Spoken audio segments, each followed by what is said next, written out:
chegamos então ao nosso continente, a América Latina. E logo a pergunta é, a América Latina é cristã? A América Latina é católica?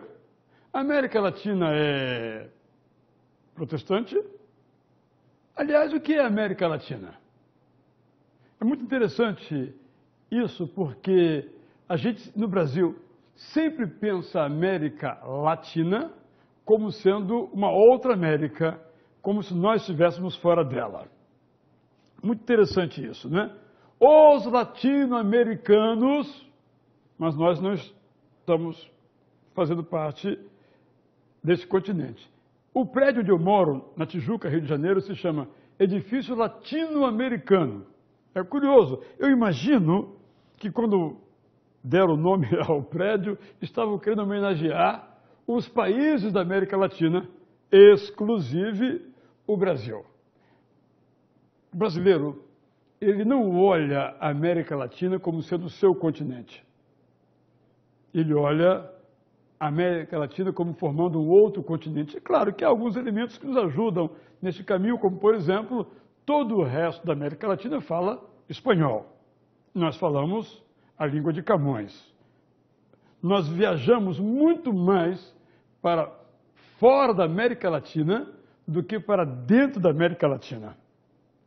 O ideal de toda família de classe média é conhecer os Estados Unidos, não conhecer a Argentina ou o Peru. Isso faz parte um pouco do modo como fomos instruídos. Eu quero ilustrar com um episódio real. Um dos mais importantes jornais do Brasil e foi muito mais no passado, o jornal O Estado de São Paulo, Estadão, publicado, é claro, no Estado de São Paulo, obviamente. E esse jornal sempre teve a capa, com as manchetes, e a primeira seção, a primeira editoria, na época chamava seção, só de jornalismo internacional. Ou seja, a coisa mais importante são as notícias que vêm de fora. O Brasil sempre foi um país com a sua cabeça voltada para fora. Mas nós somos latino-americanos. Nós temos tudo a ver com o argentino. Inclusive, como se diz na gíria, que brasileiro ama odiar argentino ou odeia amar argentino. Nós temos muito mais a ver com argentino do que com americano, por exemplo, por razões mais do que óbvias. Porque a nossa formação é muito próxima. As coisas que se misturaram, embora o intercâmbio intelectual seja muito pobre. Conhecemos muito pouco do que se publica na Argentina, do que se publica no Uruguai, do que se publica no México. Sabemos muito pouco, nós ignoramos o nosso continente. Eu espero que nós mudemos um pouquinho essa nossa perspectiva. Por isso, eu há muitos anos escrevi um livro chamado As Cruzadas Inacabadas, que eu uso muito aqui em nosso material, porque eu sempre entendia que nós não estamos sozinhos. Por exemplo, nós temos um déficit de universidades, como, de resto, toda a América Latina tem um déficit de universidades. Mas nós fomos, na América Latina, um dos últimos a ter universidades, no sentido pleno da palavra. Peru foi muito antes, Argentina foi antes, México foi antes. Só para ilustrar que nós temos muito a aprender um com o outro. Com essa pequena introdução, essa valorização da nossa civilização latino-americana, eu usei a palavra aqui de propósito, civilização, nossa cultura, nossa herança, nosso passado, nosso presente, nosso futuro, como continente, temos que nos dar mais as mãos. Infelizmente, os esforços são inúteis, como, por exemplo, o comércio sul-americano, o Mercosul, não prosperou, porque nossos olhares estão do outro lado do oceano, mas temos que voltá-lo para dentro do nosso próprio continente. Nosso continente começou católico por uma razão óbvia. Não havia ainda protestantismo. quando a América como um todo foi descoberto, as Américas, em 1492, juntos vieram os missionários católicos. Se um dia você puder ver, veja o filme do Herzog chamado A Cólera de Deus. Ele mostra como o Eldorado paraguaio, no caso, foi conquistado. Na frente ia o caçador, o militar e ia o padre. A canoa deslizando pelo rio Paraguai são essas três pessoas que estão presentes nessa canoa na conquista. Então, a conquista político-militar e a conquista, e a palavra conquista é importante, religiosa, se deram de uma forma amalgamada, de uma forma conjunta, presentes os dois elementos de modo inseparável. A colonização espanhola, na América Espanhola, a colonização lusitana portuguesa no Brasil, ambas têm as mesmas características de serem feitas no mesmo contexto. Eu divido, então, a história da América Latina nesses três períodos. O período da colonização, o período da formação dos estados e o período recente das repúblicas, mais ou menos nesse tipo de consideração.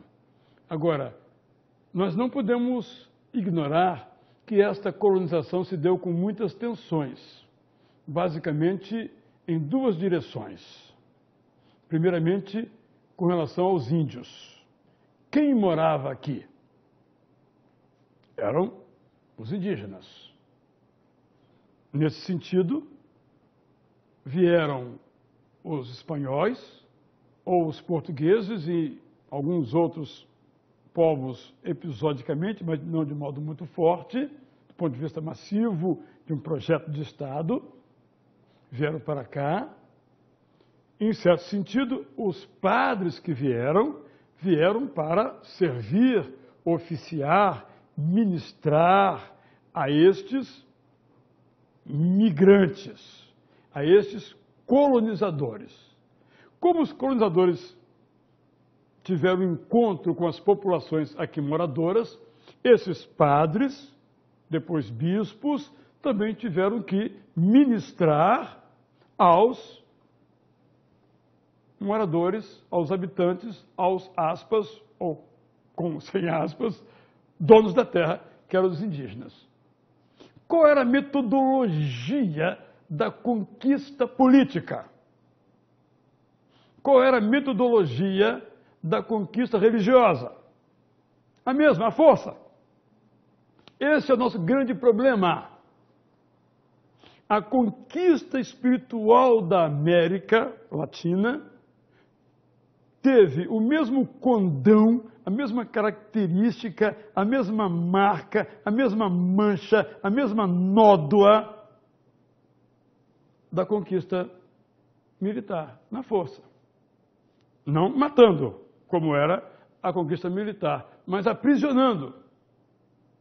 Então se entendia, exceto numa vertente, que o indígena era um animal e podia ser, então, convertido, entre aspas, é claro, convertido, à força.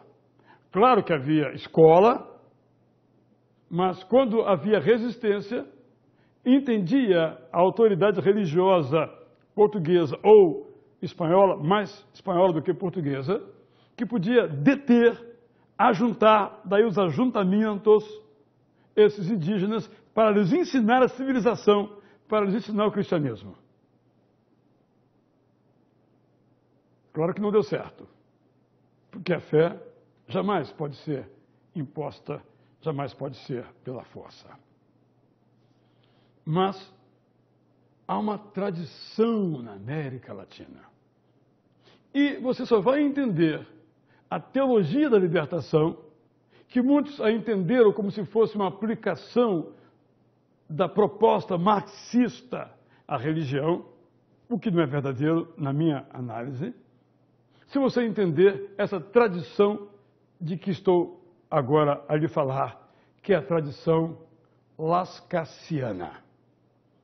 Bartolomé de las Casas foi um bispo em Chiapas, hoje Guatemala, que entendia que os indígenas eram seres humanos iguais aos europeus colonizadores, que, portanto, a metodologia de evangelização com eles devia ser semelhante à metodologia com os brancos europeus, porque eram igualmente humanos, igualmente filhos de Deus.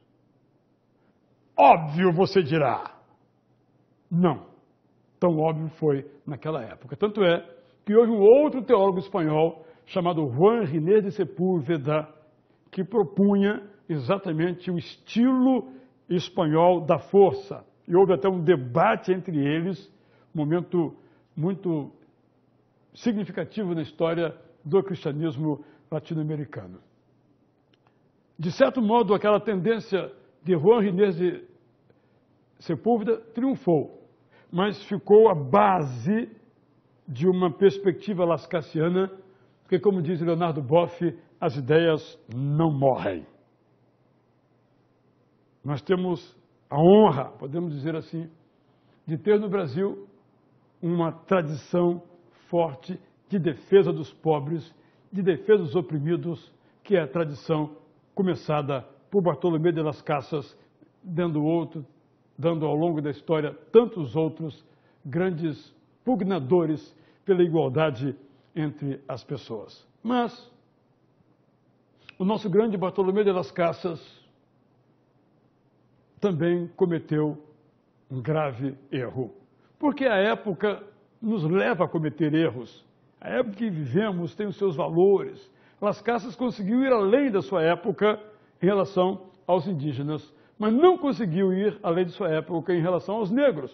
Ele disse, bem, vocês querem colonizar alguém? Que façam isso.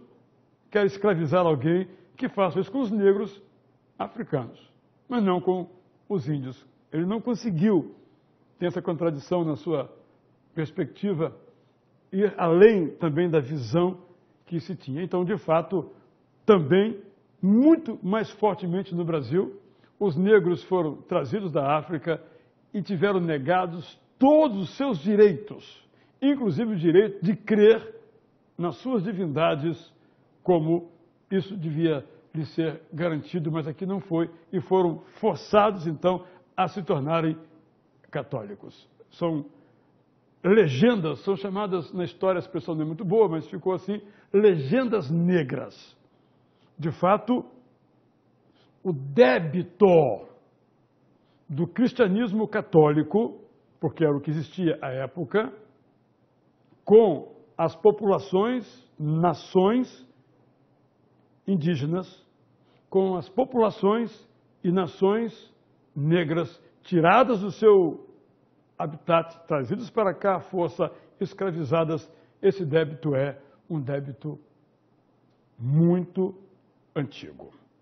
E nós, no Brasil, tivemos um tempo, estamos nesse tempo ainda, de uma tentativa de resgate de nossa dívida com os negros. Mas o Brasil é interessante. O Brasil é negro, mas não se considera. Como é latino-americano e não se considera. O Brasil nega a sua latino-americanidade e o Brasil nega a sua negritude. As cotas introduzidas nas universidades são muito combatidas. Vou dar a minha posição pessoal. Eu creio que elas são importantes como política de Estado. Eu só não concordo que sejam por tempo indefinido. Acho que deviam ser essas cotas colocadas por um tempo, mas que além das cotas, junto o Estado colocasse várias outras políticas para então permitir uma recuperação de nossa dívida para com os negros. Os índios já são uma outra história, mas podem ser, de certo modo, incluídos nessa categoria. Eu vou contar uma história que mostra o que eu estou dizendo. Eu vou muito às favelas cariocas, hoje chamam de comunidades. E a população praticamente toda é de negros. Porque tem uma história da formação das favelas. Tem uma história de como se deu a chamada alforria, ou a liberdade dos negros, ou o fim da escravidão no Brasil. Mas essa história é a seguinte. Existe no Rio de Janeiro um lugar chamado Campo de Santana, bem no centro velho do Rio de Janeiro. Uma das avenidas se chama Avenida Passos, que é o nome de um prefeito antigo da cidade. Um dia eu estou caminhando por ali, olho assim à minha esquerda e vejo um sobradinho assim, um prédio de 2 andares, um sobradinho, e vejo em cima uma propaganda de lutas. Venha aprender aqui as lutas, e basicamente capoeira, ou outras lutas negras ali presentes. Ok, tranquilo. No que eu olho na calçada, passa uma jovem senhora negra, com um corpo tipicamente com aquela fortitude negra, aquela musculatura negra. E se eu pudesse fotografar, eu fotografaria aquela mulher ali, diante daquele prédio, com a propaganda da escola para o estudo de negros. E se eu colocasse a legenda, eu colocaria assim, Brasil, século XIX. Ou seja, aquelas condições do século XIX, da escravidão, não mudaram. Então, nós temos um dever com a nossa sociedade, ou parte dessa sociedade, de fazer um resgate, uma satisfação dessa nossa condição. E aí, demos um salto na história para chegar aos dias de hoje, para mostrar, então, que a colonização e a evangelização usaram metodologias de força para acontecerem, e isso acabou não acontecendo. Nem integração houve, os índios nunca se integraram, nem na América Espanhola, nem na América Brasileira, e de certo modo os negros não se entregaram, nem no aspecto do trabalho, nem no aspecto religioso. Aqui no Brasil, o catolicismo fortemente se desenvolveu, construiu muitos templos, em função, grande parte, de uma cultura de doação que sempre houve na Igreja Católica, ausente nas igrejas protestantes, por uma questão teológica, em que a obra ela é um componente da salvação, coisa que a teologia protestante e a sua eclesiologia não permitem que esse valor esteja presente, a não ser pelas margens, pelos cantos. Aqui houve uma hierarquia muito forte de padres, bispos, arcebispos, cardeais. Aqui houve, além de templos, houve escolas, universidades católicas, não só em nosso continente, mas em todo o mundo católico. Foi uma metodologia utilizada pelo poder central católico de criar universidades nos países. Aqui houve perseguição religiosa. Lamentavelmente, não é algo que deva orgulhar nem católico e nem deve protestante fazer muito alarde disso, mas aqui houve muita perseguição religiosa quando chegaram aqui os primeiros protestantes. Tudo isso é o catolicismo.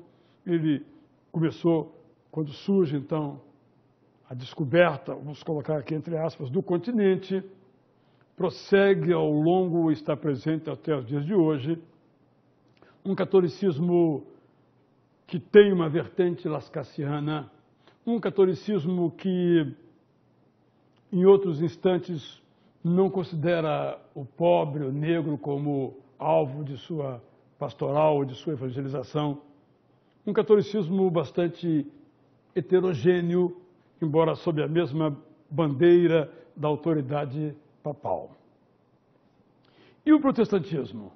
de novo ele surge também na mesma esteira de outro tipo de expansão do capitalismo. Primeiramente, deixando de lado aquelas coisas episódicas, como acontece no Brasil, com o Villegagnon, aqui na cidade, ali, eu estou em outro lugar, né, mas na cidade onde eu moro, no Rio de Janeiro, nós vamos ter esse movimento no século XIX. A partir, então, aí de 1821, há um movimento batista forte, um pouco antes, 1770, 80, mas não muito significativo, e depois uma retomada quase que um século depois, mas a entrada protestante na América Latina, ela se dá primeiramente como um protestantismo de imigração, e aqui é uma tipologia importante para eu recordar você certamente já sabe. O primeiro protestantismo na América Latina é o protestantismo de imigração. O segundo é o de missão. E o terceiro é o de missão de fé. Vamos explicitar melhor. O que é o protestantismo de imigração? É quando, lembra do que eu falei do início da conquista católica? É quando um pastor vem junto com uma família ou com um grupo de imigrantes da Alemanha, da Inglaterra, da Suíça, basicamente isso, porque quando vem da Itália, vem o padre junto, porque era um país predominantemente, ou até hoje é, católico. Então, esses pastores são enviados pelas igrejas dos países de origem para ministrar, para pastorear a comunidade que veio. Não tinham, nem essas comunidades, nem esses pastores, interesse em evangelizar ou pastorear os brasileiros, sejam brancos, indígenas ou negros que aqui moravam. Claro que depois isso mudou, porque vai havendo uma interação. Então, a igreja luterana, por exemplo, que foi fortemente formada nesse contexto, hoje é uma igreja de missão, não é mais uma igreja de imigração. O segundo movimento, então, se dá pouco depois, do ponto de vista da cronologia, é o protestantismo de missão. É quando, sobretudo a partir do protestantismo norte-americano, com a formação dos boards, das juntas missionárias norte-americanas, eles enviam para cá missionários com o objetivo claríssimo de aqui abrir igrejas. Hoje se fala muito em plantar igrejas. Isso é tradução do inglês, eu não uso plantar. Ninguém planta a igreja, você abre a igreja, funda uma igreja. Eu sou plantador de igrejas, horrível, abomino essa expressão. Vamos lá. Vieram aqui, abriram, formaram, fundaram igrejas. Eram missionários que vieram para cá com essa finalidade. Qual é a sua metodologia? Basicamente, a evangelização direta, a exposição da Bíblia, a conversão de pessoas e a formação de igrejas. E, em algum outro momento também teve a metodologia do uso de escolas anexas, em algumas, mas não em todas, as experiências missionárias. Esse é o protestantismo de missão. O de imigração, basicamente os luteranos e os episcopais. E o de missão, aí vem os metodistas, vem os presbiterianos, vem os congregacionais, vem os batistas. Todos eles se espalham pelo Brasil, claro, mais forte no lugar ou no outro lugar, devido às características. Isso se aplica a todo o continente latino-americano, a mesma tipologia se aplica a todos esses lugares, no caso do Brasil, para mostrar para nós mais claramente, em função de nossas heranças pessoais, quem é batista, quem é presbiteriano, para entender esse contexto na perspectiva brasileira. Mas isso se aplica na Argentina, onde é muito forte a presença dos ingleses, isso se aplica no México, isso se aplica no Peru, é a mesma dinâmica, mas no Brasil isso foi mais bem definido, mais claro. Aí acontece o fenômeno chamado pentecostalismo. A partir de 1902, nos Estados Unidos, surge a experiência pentecostal. 40 anos depois, aproximadamente, eles começam numa outra visão e começam a chegar no Brasil as missões de fé. Eu já vou ter que fazer um intervalo e voltar ao caso das duas maiores denominações brasileiras, no caso particularmente do Brasil. Mas só para ilustrar, não é? Então, nos anos 50, então, tirando esses dois aspectos que também acontecem em outros países latino-americanos, eles formam no Brasil igrejas, vamos chamá-las de autônomas. Isto é um cidadão americano, sueco, que vem para o Brasil, italiano, que vem para o continente latino-americano, Brasil em particular e os outros países também, mas não tem atrás de si um board, uma junta missionária. Eles não são sustentados por essa junta. Eles vêm pela fé. Por isso, missão de fé, faith, mission em inglês. Vem sem ter atrás de si, repito, uma estrutura, um aparato, um salário garantido. Vem, uma pessoa lá pode dar uma oferta, uma igreja local pode dar uma oferta, eles vêm, alguns trabalham em outras coisas no Brasil e começam a formar as igrejas, são as chamadas missões de fé.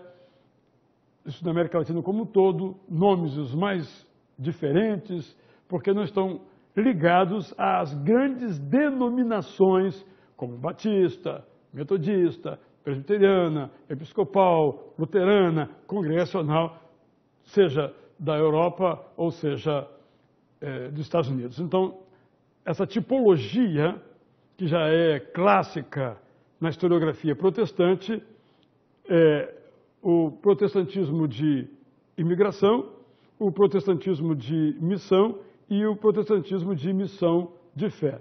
Isso é uma realidade comum para todo o nosso continente.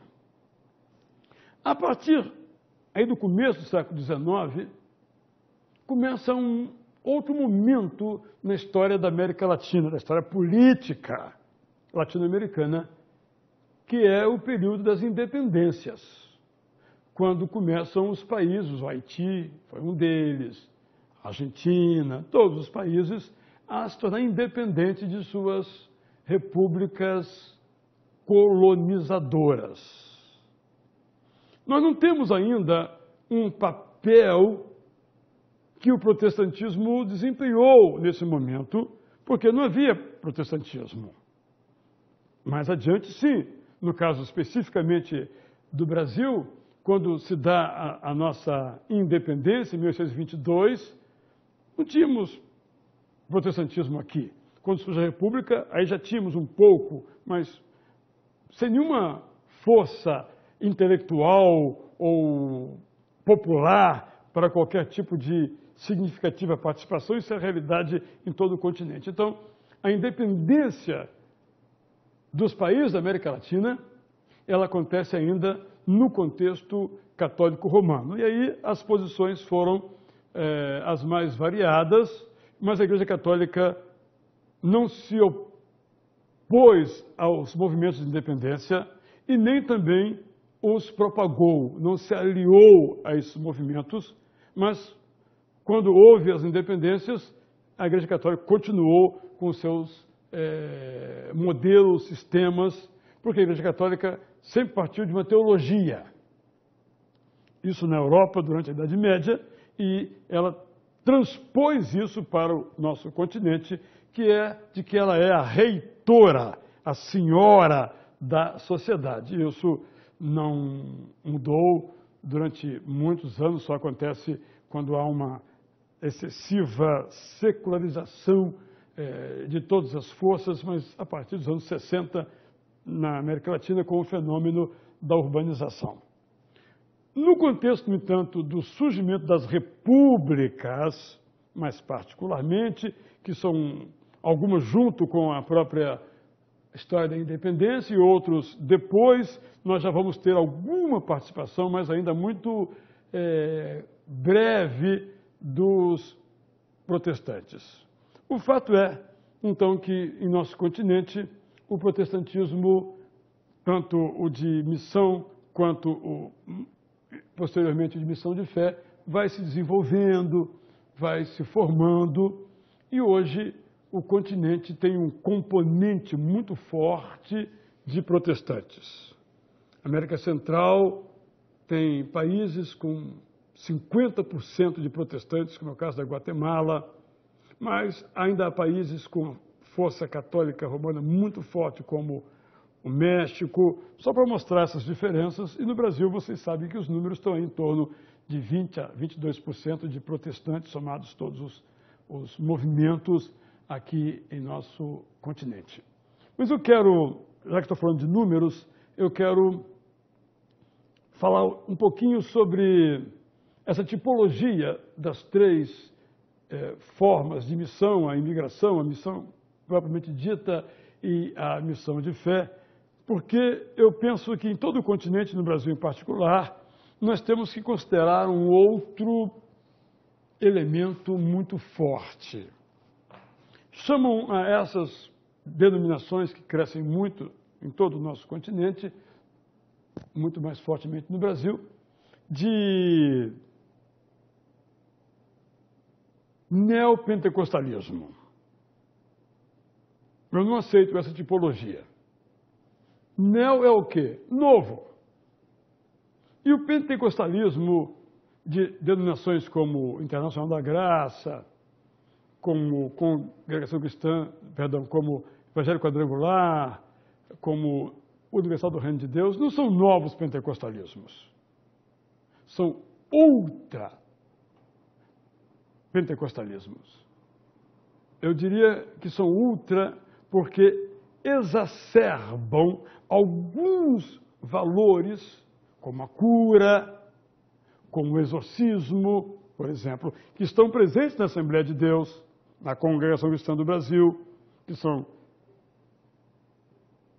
clássicos pentecostais, levam isso adiante, extrapolam, hiperbolizam, aumentam estes aspectos, esses valores, essas práticas, mas, estou falando com muito cuidado, ao fazerem isto, se afastam do pentecostalismo, parcialmente, se afastam grandemente do protestantismo e se aproximam do catolicismo. É interessante isso. O ultrapentecostalismo, ele é mais católico romano do que protestante.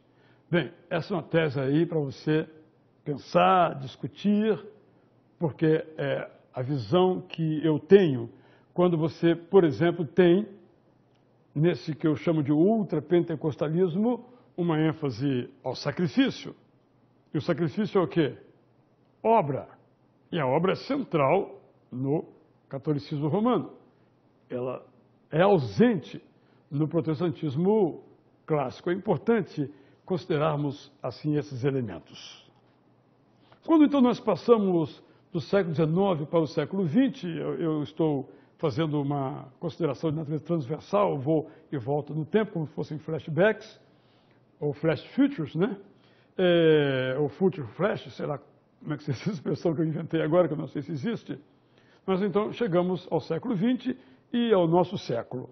É importante, como já tenho salientado, que tenhamos sempre em mente que a sua igreja local não começou hoje. A sua denominação não começou hoje. Tem uma história, uma longuíssima história, da qual agora você é ator, da qual agora você participa. O que nós observamos, então, no século XX? Nós observamos uma tentativa do protestantismo em participar desse projeto, não emancipatório, que já ocorreu, mas desse projeto novo de nacionalização, no sentido aqui da palavra nacionalização, de valorização das coisas nacionais ou do crescimento econômico, da perspectiva nacional, até mesmo da educação. Então, a Igreja Católica, ela é uma igreja com muitas escolas, muitas vezes nas cidades, as melhores escolas em toda a América Latina, até mais forte fora do Brasil que no Brasil, por razões históricas, como a expulsão dos jesuítas aqui do Brasil, que eram fortemente educadores. Por isso não aconteceu em outros países. Lá eles têm uma formação educacional católica até mais forte do que no Brasil, só para usarmos as comparações, para nos ajudarem a entenderem. Fortes na educação, tanto que surgem as pontifícias universidades, no Peru, no Chile, né, em vários países, nós temos essas pontifícias universidades. E há uma ebulição, um crescimento, uma valorização das coisas nacionais, não do índio. Em nenhum continente há valorização do índio. A única vez em que há uma valorização do índio é na Bolívia moderna, com Evo Morales. Nenhuma dos negros e nenhuma das formações dos nossos continentes, exceto, é claro, no Haiti, onde a população é toda negra, mas nos demais nós não temos esse tipo de valorização da expressão e da cultura negra, mas essas igrejas participam, então, desse momento. E acontece em toda a América Latina um fenômeno que, se nós não compreendermos, não entenderemos o protestantismo, que é o fenômeno da urbanização. A partir dos anos 50, nós temos em toda a América dois vetores. Um é o vetor do desenvolvimento industrial, que começam a surgir as indústrias, sobretudo no contexto da Segunda Guerra Mundial, e a urbanização, as pessoas mudando para a cidade em busca de melhores condições de vida, melhores empregos, melhores escolas. É neste contexto de mudança geoeconômica que cresce o protestantismo. Porque as pessoas vêm para as cidades, vão morar nas periferias ou subúrbios das cidades. Isso é verdade em Buenos Aires, é verdade na Cidade de México, em Montevidéu, por exemplo, e forte no Brasil. E nesses contextos chegam as igrejas protestantes. E, sobretudo, a partir dos anos 60 e 70, chegam as igrejas pentecostais e depois, nos anos 80, essas que eu chamei aqui de ultrapentecostais. Quando há o crescimento das cidades, quando há o fenômeno da urbanização, há o crescimento também, fortemente, das denominações evangélicas. Vejamos o caso dos batistas no Brasil, só para ilustrar o que eu estou dizendo. Em 1964, 65, houve uma campanha de evangelização, cujo moto era 1 mais 1 igual a 500 mil, ou seja, eram 250 mil batistas no Brasil nos anos 60. Mas se cada um levasse um a Cristo, seria o dobro, logo 500 mil. Não se alcançou o alvo da campanha, como se queria em um ano, mas logo depois se alcançou, e hoje os batistas são, segundo o IBGE, 3 milhões e meio, segundo os batistas, 1 milhão e meio. Há essa diferença aí, porque o batista oficialmente só considera o batista quem é membro da igreja. O IBGE considera quem diz que é batista, quem diz que é presbiteriano, por isso que os números nas denominações históricas do IBGE são maiores do que contam as próprias igrejas.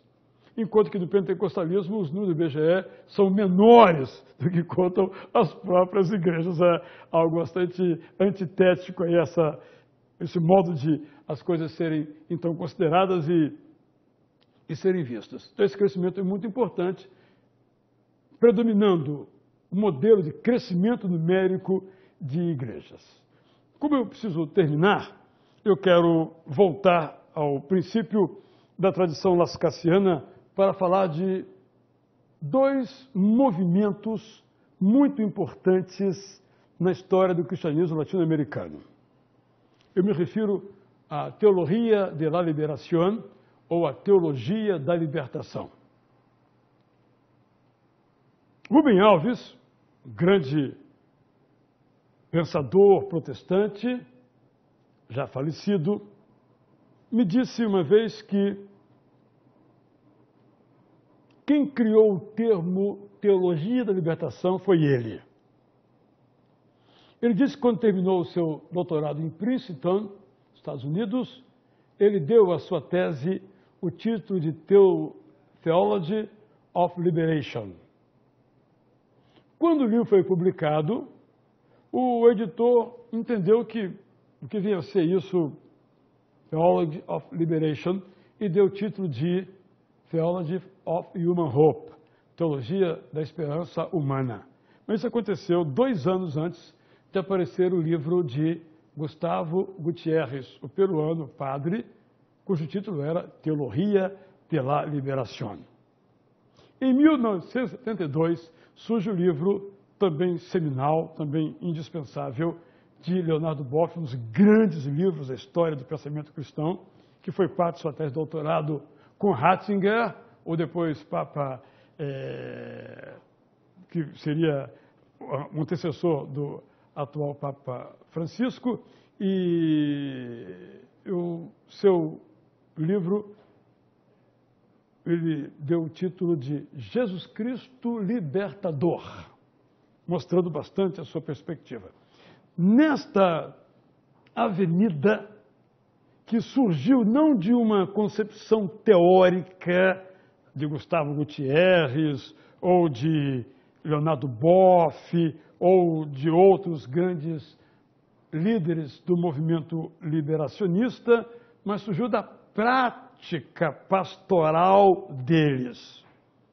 Se lembra que quando Karl Barth escreveu o seu comentário aos Romanos, ele percebeu que aquilo que ele aprendeu na sua universidade não se aplicava tout court, isto é, completamente na sua prática pastoral, mais ou menos aquilo que se aprendia nos seminários, no entendimento de Gustavo Gutiérrez, quando foi servir numa favela, um barrio, como chamavam, em Lima, também não se aplicava, e a partir daí ele começou uma outra forma de prática, de ouvir as pessoas, surgindo em seguida as chamadas comunidades eclesiais de base, as SEBs, e daí surgiu então uma outra teologia, uma teologia que preconizava a ligação, o compromisso da igreja, institucionalmente falando, com os pobres. Defesa dos oprimidos era uma libertação, a teologia tinha a tarefa de libertar, de contribuir para libertar os pobres das suas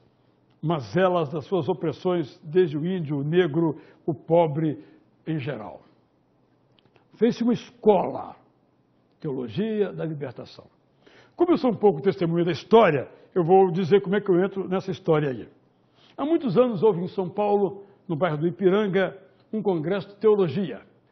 Naquele fervor aí, anos 70, isso deve ter sido 79, 81 aproximadamente, não me lembro a data com precisão, e aí todo mundo falando do grande momento da história da América Latina, a teologia da liberação, a teologia da libertação, esse momento novo de descoberta em que o povo seria libertado, a teologia encontrando finalmente a sua finalidade, a igreja sendo fiel a Jesus Cristo. Um lindo discurso com o qual eu concordo plenamente, sem dificuldade alguma.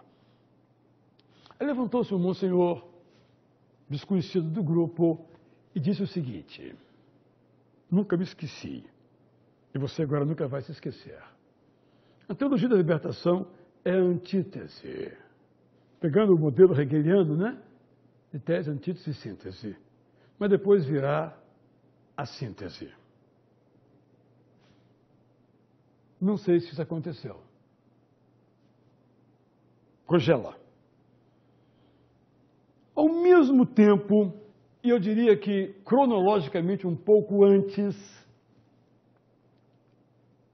surge na América Latina, em torno de um grupo que aparece em Montevidéu e ISAL, Instituto Latino-Americano de Igreja e Sociedade, de evangélicos ou protestantes, que preconizam o envolvimento, o engajamento, a vigorosa participação na defesa dos pobres como algo inerente ao compromisso cristão, e se desenvolve, então, uma teologia evangélica anterior à teologia da libertação, com valores muito próximos à teologia da libertação, embora não tão vigorosos, porque o da libertação eram inicialmente de padres que estavam nas comunidades, e esse outro eram de pastores, professores, nem todos com compromisso em comunidades, mas com percepção teológica bastante boa, bastante correta, essa é uma diferença. E se criou também uma tendência que depois, olha a contribuição latino-americana, porque a teologia da libertação foi a principal contribuição da América Latina à teologia cristã. Mas eu acho que teologia da libertação e teologia da missão integral, o nome surgiria depois, são faces de uma mesma moeda. No futuro vamos estudar como um capítulo só.